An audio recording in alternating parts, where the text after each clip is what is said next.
Olá, pessoal. Aqui quem fala é o professor João Paulo. A partir de hoje, né, dessa aula, a gente vai estar fazendo uma atividade diferente, devido aí, né, à questão da quarentena e do isolamento social. A gente não sabe até que ponto a gente vai estar precisando fazer esses estudos domiciliares.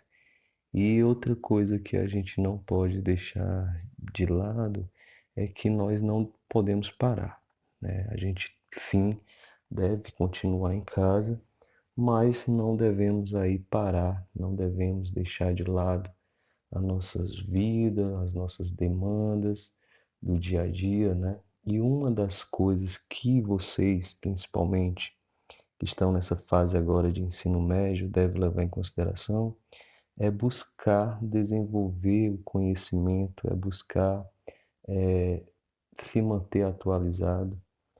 E nada melhor do que a gente aproveitar também esse período para continuar, né, com as nossas atividades, mesmo que elas tenham que sofrer algumas alterações, né?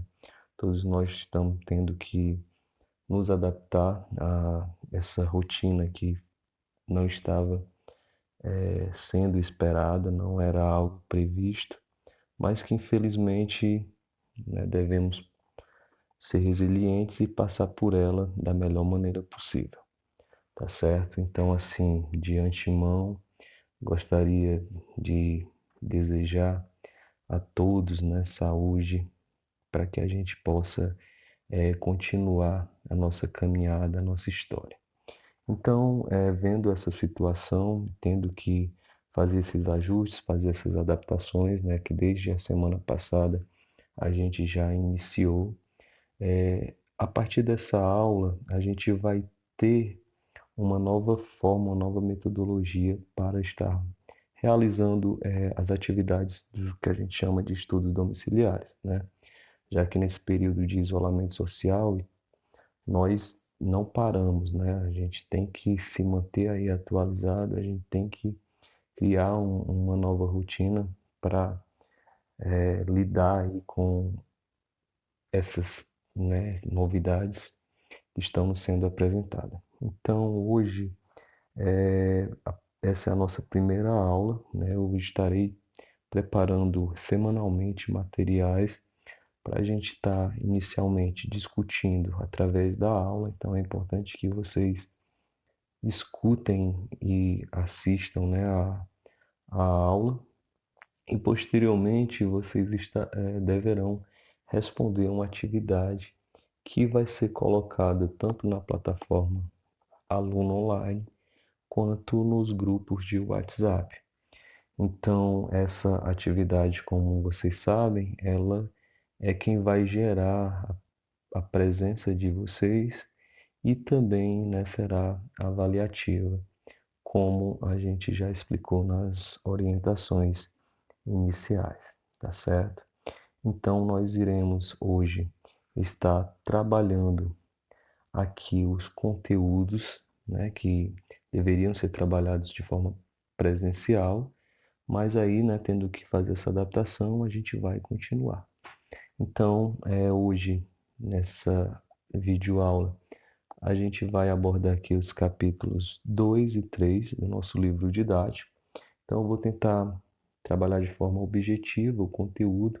É importante que vocês tomem nota, é importante que vocês leiam, né, os capítulos do livro, os capítulos que vão ser sugeridos e que também façam as atividades propostas, ok? Então, a gente vai fazer esses acordos para que as coisas elas continuem, né, mesmo que de forma diferente, mas que elas continuem acontecendo da melhor maneira, tá certo? Então, o capítulo 2 e o capítulo 3 serão temas tratados aqui na nossa aula, ok? O tema da aula de hoje, né, como desde o nosso último encontro presencial, a gente está tratando do primeiro período, né, dentro daquela linha tradicional da historiografia, o período que a gente chama de pré-história. E esse período, né, ele é um período bem, sempre tem algo novo, né, uma descoberta, uma pesquisa científica que vai trazendo novas fontes, novas informações para que a gente possa melhor entender aquele período sobre a origem do homem. Então, o período que a gente chama de pré-história, ele está sendo estudado por nós e até aqui no slide, né, como vocês estão vendo, além do conceito de pré-história, nós vamos trabalhar mais com esse conceito aqui, ó, história pré-literária. Isso por quê? Porque nós vimos, né, que esse conceito de pré-história ele se encontra dentro de uma definição muito positivista, né, como a gente já discutiu antes. O termo pré-história ele é cunhado dentro de uma visão eurocêntrica em que há uma supervalorização dos documentos oficiais e esses documentos eles são escritos. Então, lá no século XIX, há toda uma tentativa de, inclusive, estabelecer culturas diferentes, culturas superiores e culturas inferiores. Então, quando esse termo ele é colocado, né, a gente percebe que dá uma ideia de ser antes da história, pré-história, né? Então, passando aqui, né, após a análise aqui do termo pré-história, a gente vai para o capítulo 2, né, que a gente já começou fazendo uma análise em sala de aula, mas a gente retoma aqui e explica rapidamente alguma das investigações sobre a nossa origem, né? Então, a gente trabalha dois conceitos que eles são bem pertinentes, né, quando a gente faz uma análise sobre a nossa origem, sobre os estudos da nossa origem, que um está relacionado às evidências científicas, né? Então, aí no campo da ciência, a gente vai ter uma teoria que vai ser embasada, né, em hipóteses e evidências científicas, e nós vamos ter uma teoria que predominou até o século XIX, que se baseava, por exemplo, na concepção da criação do ser humano de uma forma divina, tá certo? Então, o capítulo 2 ele vai inicialmente trabalhar esses dois conceitos. O conceito de criacionismo, né, que como aqui no slide afirma, né, que é a concepção ligada ao religioso, baseado na ideia da criação do ser humano por um ser divino, né, que teve grande predominância até o século XIX. Então, a gente até viu que, por exemplo, para a sociedade ocidental, para o povo cristão, a visão com base aí na criação, né, que está lá na Bíblia, é o que definia, né, de onde o homem veio, de onde ele surgiu, né, uma criação divina. E a partir do século XIX, né, como eu falei, baseado em evidências científicas, né, então aí a gente pega um conceito que ele é estruturado, né, a teoria evolucionista, ela é uma concepção ligada à ciência, ela se baseia, né, em estudos e em evidências científicas, principalmente a partir, né, das ideias defendidas no livro A Origem das Espécies, né, feita e realizada aí pelo Charles Darwin, né, que a gente já discutiu um pouquinho a respeito de quem foi esse pensador, esse cientista, né, que teve aí uma grande contribuição nesse campo. Então, aqui embaixo, né, do slide, como a gente nota, considerando que a história é uma ciência, a gente vai debater justamente essas evidências científicas. Então a gente vê, né, que a teoria evolucionista ela vai tratar de alguns conceitos, principalmente o conceito de ancestral comum e seleção natural, né, que no caso, né, como afirma, né, o Charles Darwin nas suas pesquisas, tanto espécies vegetais quanto espécies animais, e aí o homem, né, ele é incluso, né, nesse processo, ao longo de milhares de anos, passou por processo e passa, né, por processo de transformações, né, e desenvolvimento. né, em suas características. A teoria, né, do evolucionismo, ela tem o auxílio de várias ciências, né? No campo científico, a gente vai ter uma ajuda hoje, principalmente da arqueologia e também da paleontologia, né? Principalmente a paleontologia que lida aí, né, com a questão dos fósseis humanos, né, que vai auxiliar diretamente na busca, né, desses vestígios materiais e humanos que propiciam aí um estudo para auxiliar a entender melhor as nossas origens. Passando, né, para nossa segundo tema, né, aqui do nosso livro didático, a gente vai para fazer uma análise aqui das teorias de origem e migração. Aqui eu já falei um pouquinho, né, do que é essa teoria científica, como aqui no slide mostra, né, são hipóteses sustentadas por evidências. Então, tanto a teoria, né, sobre a evolução humana quanto a teoria de migração, ela é sustentada por evidências históricas, né, como a gente vê no livro didático, a partir da página 29, né, mostram, né, através dos estudos paleontológicos, que o ser humano ele teve uma origem, né, e é justamente o berço aí do ser humano, pelas evidências históricas, é justamente o continente africano. Então, aqui pelo slide você pode acompanhar, né, os locais de origem dos fósseis mais antigos. Então, nós temos a África Central sendo um espaço onde surgiram, né, os nossos primeiros ancestrais, porque ali é encontrado, né, o fóssil mais antigo humano, é encontrado no continente africano.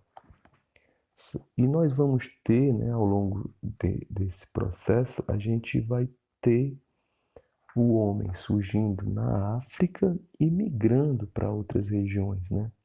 Inicialmente, vai povoar, né, a África, vai ocupando, vai colonizando outros espaços até chegar na América, né?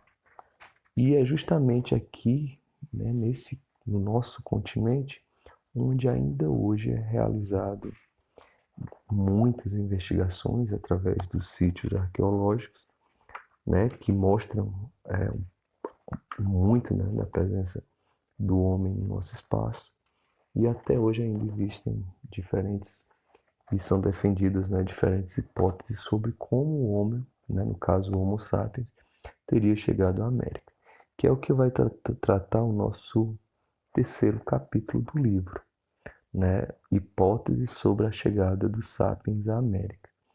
Nós vamos discutir algumas dessas teorias.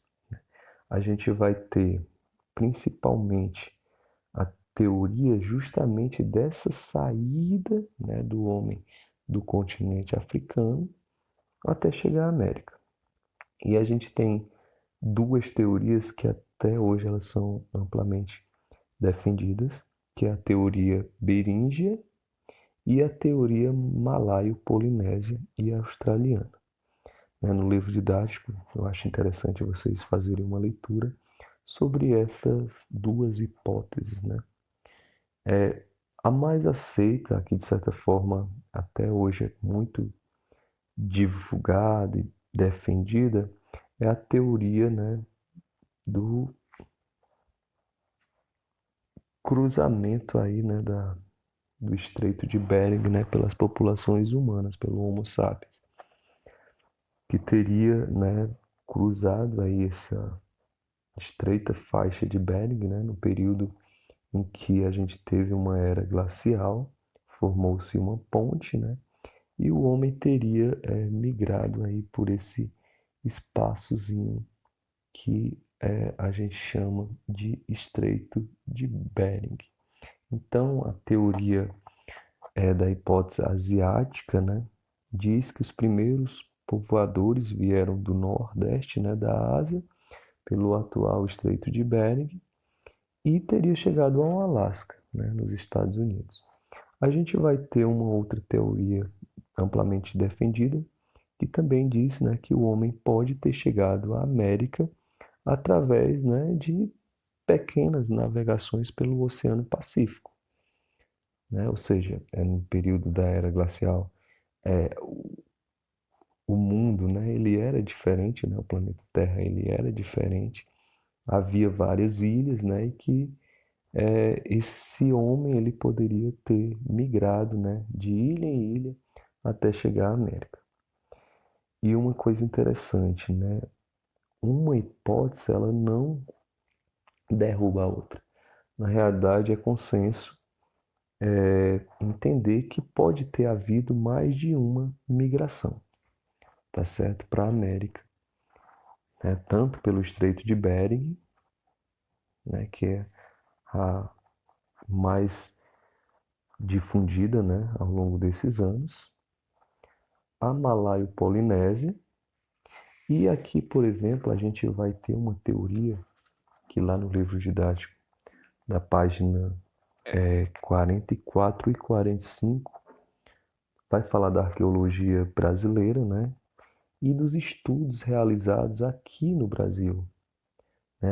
Principalmente no sítio arqueológico da Serra da Capivara e de outros lugares, né? Aqui no Brasil.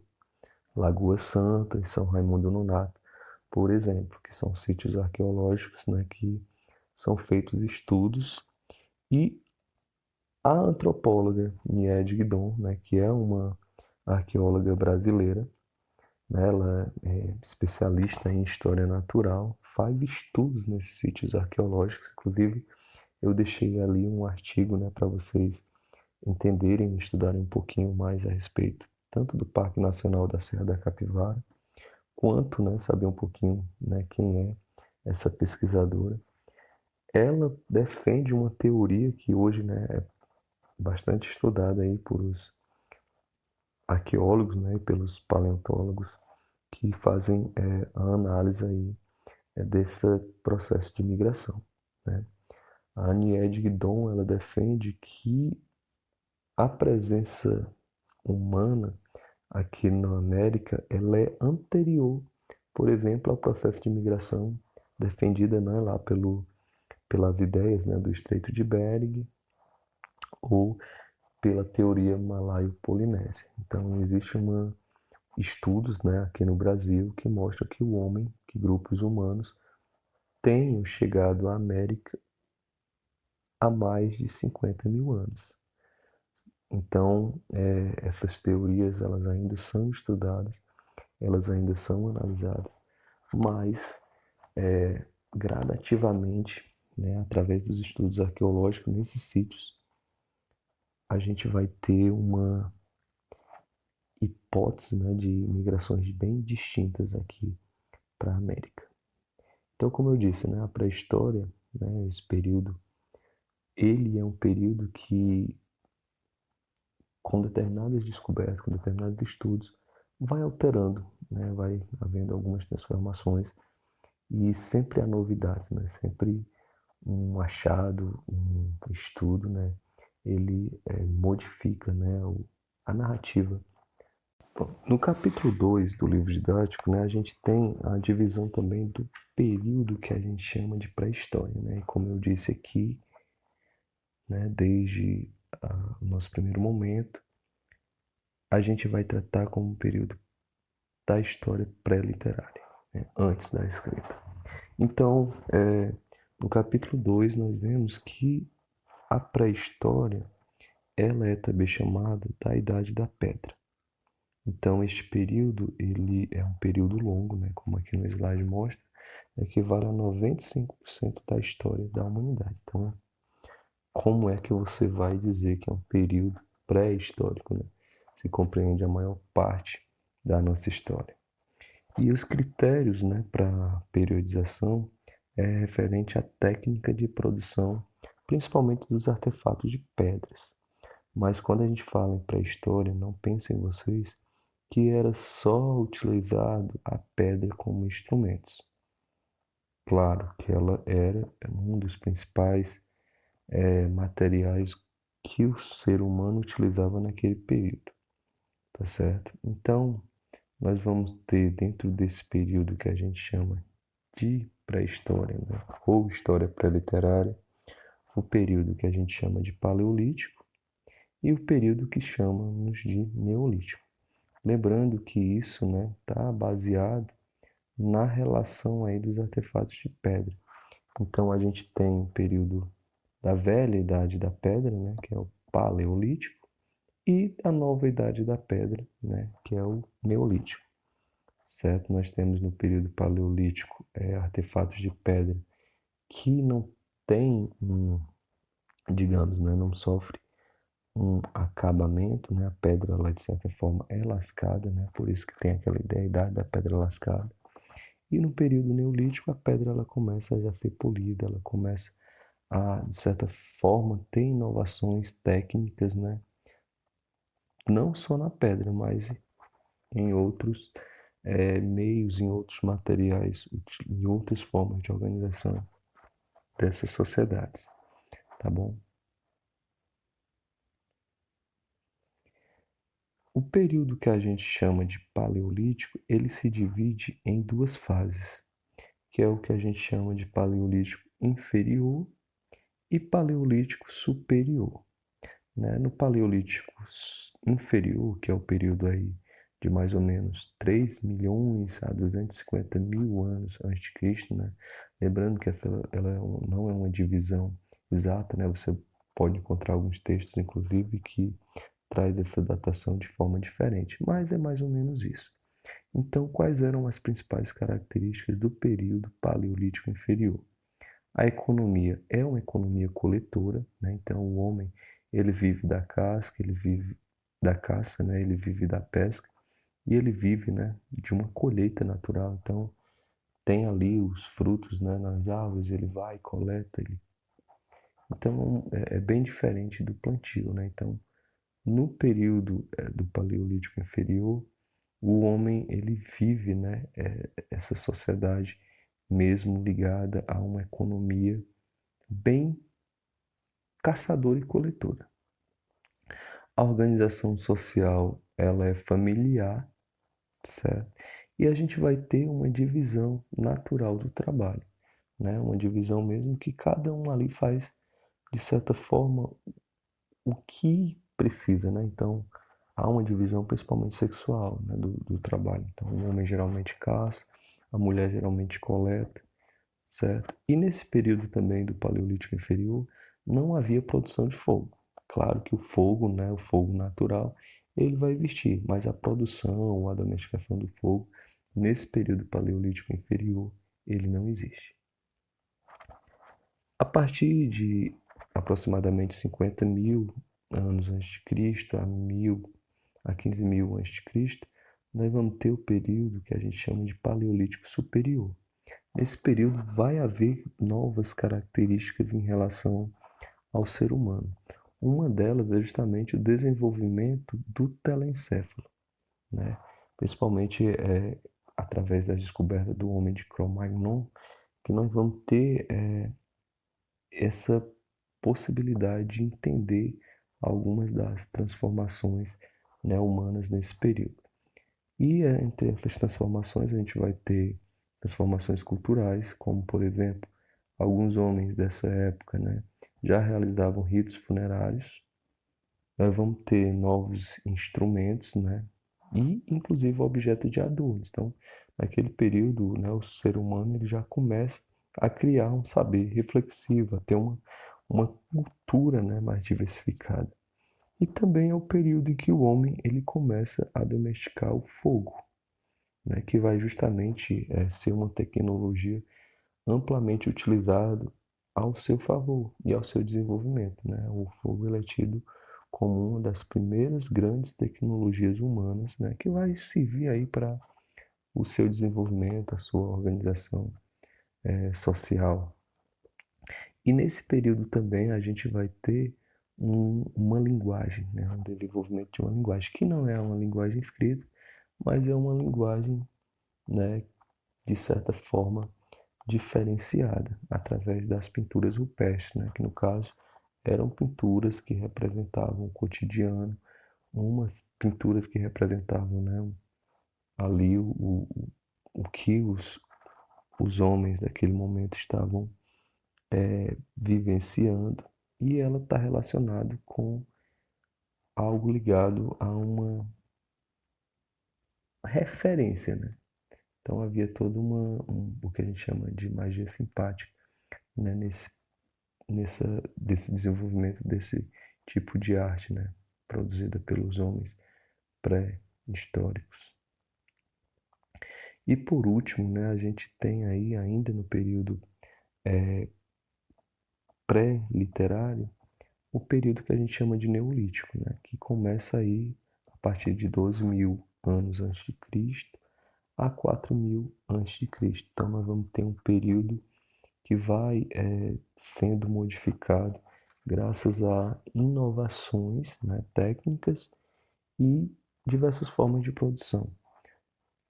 A principal mudança em relação ao período paleolítico é justamente a Revolução Agrícola.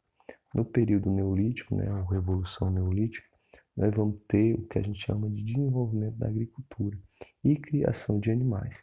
Né? Então, o período neolítico é o período em que o homem ele já começa a produzir seu alimento, ele se torna sedentário, né? De certa forma, ele vive da caça, mas ele também pratica a agricultura, ele pratica a domesticação de animais, ele se torna ali um sujeito, né, que possui um espaço, né, onde ele pode se fixar e produzir seu próprio alimento. Né? Ainda no período neolítico, a gente vai ter uma produção, né? O ser humano ele começa a também fazer sua moradia, a produzir instrumentos de pedras aí mais sofisticados, mais aperfeiçoados, né? Com técnicas diferentes, né? Como produzindo machado, foice, enxadas, pilões. Há uma, um trabalho, né? De certa forma, na pedra. Nós vamos ter algumas sociedades, né? Produzindo cerâmica, e isso demonstra justamente que onde havia a produção de cerâmica, essas sociedades já tinham uma produção de excedente. Ou seja, para que é que serviam, né, essas cerâmicas? Justamente para manter, né, os alimentos que eram produzidos. Né? Era recipiente que, de certa forma, serviam para guardar e conter, né, os líquidos e os materiais que eram produzidos aí pelo homem. Então, uma das grandes características aí do período neolítico é a revolução agrícola. A agricultura é a grande mudança aí no período neolítico. Então, a gente vai ter mais ou menos por volta aí do ano de 8.000 a.C. o surgimento das primeiras cidades. Então, gradativamente, o homem ele vai se construindo, né, de grupos maiores. Né? Então, nós vamos ter uma relação de sociedade, de grupos maiores, e gradativamente vai surgindo novas necessidades, né? Então aí nós vamos ter práticas de tear, nós vamos ter a olaria, né? Que no caso era justamente para produzir essas cerâmicas e produzir também, né, os espaços onde os homens moravam. E a gente também vai ter um aperfeiçoamento ali nos materiais ligado à metalurgia, né? Os homens, né, sapiens daquele período, eles vão começar a utilizar materiais, né, de metais, aproximadamente aí por volta de 6.000 anos antes de Cristo. Primeiro nós vamos ter o cobre, né, o homem começa a utilizar o cobre. Depois ele passa a fundir o cobre com outros materiais, né, formando aí o bronze. E depois utilizando o ferro, né, que vai ser amplamente utilizado, né, para esses grupos, né, de guerreiros que vai manter aí uma sociedade, né, inclusive de guerras, de conflitos, que é muito comum também no período, né, da pré-história e da Idade Antiga, que a gente vai ver na próxima aula. Então, gradativamente, essas mudanças, né, tecnológicas, elas vão dando uma dimensão de as pessoas, né, de certa forma, buscarem mudanças, inclusive na forma de trabalho. Então, a gente vai ter uma especialização de trabalho, né? Vai ter grupos que vão se responsabilizar por determinadas atividades, né? Então, vai ter as pessoas que vão produzir, plantar, vão haver aquelas pessoas que vão trabalhar na metalurgia, vão ter aqueles que vão trabalhar no artesanato, enfim. Então, nós vamos ter gradativamente uma divisão social do trabalho, né? E aí já é diferente, porque o homem ele passa a se especializar. E é aí também, né, nós vamos ter um processo de desigualdade social muito grande, né? Vamos ter aqueles grupos que vão mandar, né, e aqueles grupos que vão ser explorados. É o nascimento aí do que a gente chama de sociedade, né, civilizada, entre aspas, né? Para finalizar aqui o nosso slide, né, que já está um pouco longo, o que gera o fim da história pré-literária, ou, né, como comumente a gente chama de pré-história. O marco desse final da pré-história é justamente o surgimento da escrita. Esse surgimento da escrita ele nada mais é do que uma complexidade, né, no sentido da organização social. Né? A escrita, por exemplo, ela define o início de uma dominação burocrática. Então, por exemplo, até o período que o ser humano ele começa a escrever, ele começa a se organizar dessa maneira, a escrita ela é algo complexa, né? Você imagina, né? Aquela sociedade de repente está tendo que controlar o que produz, tendo que estocar, vender. Então há uma necessidade burocrática e a escrita ela vai servir como isso, né? Como esse meio de organização desses grandes contingentes, né? Urbanos que estavam surgindo. E nós vamos ter aí a formação também de organizações políticas, né? Nós vamos ter a formação de estados, né? Aí onde alguns grupos vão se definir, né? Eu pertenço a determinado território, eu tenho uma determinada língua, né? Há um poder aí relacionado a grupos, né? Então a gente vai a partir dessa invenção da escrita, que se dá aí por volta de 3.500 a.C., nós vamos ter um desenvolvimento dos primeiros, né, civilizações, dos primeiros grupos aí, uma nova forma, né, de organização social, né, um conceito aí que a gente vai chamar de surgimento da civilização, tá certo? Então a gente finaliza aqui o nosso conteúdo sobre a pré-história. Fica a dica, né, para vocês realizarem a atividade que já está lá postada no Aluno Online e até a próxima aula, onde a gente vai estar discutindo, né, sobre as primeiras cidades, sobre as primeiras aldeias e estudando aí alguns conceitos, principalmente o conceito de civilização. E é isso, pessoal. Até mais. Parabéns aqui para quem chegou até o final da nossa aula, né? E façam uma leitura do livro didático, que vai ser bem importante para que vocês se aperfeiçoem e entendam melhor o conteúdo. Forte abraço, até a próxima aula. Sucesso pleno aí para todos nós. Abraço.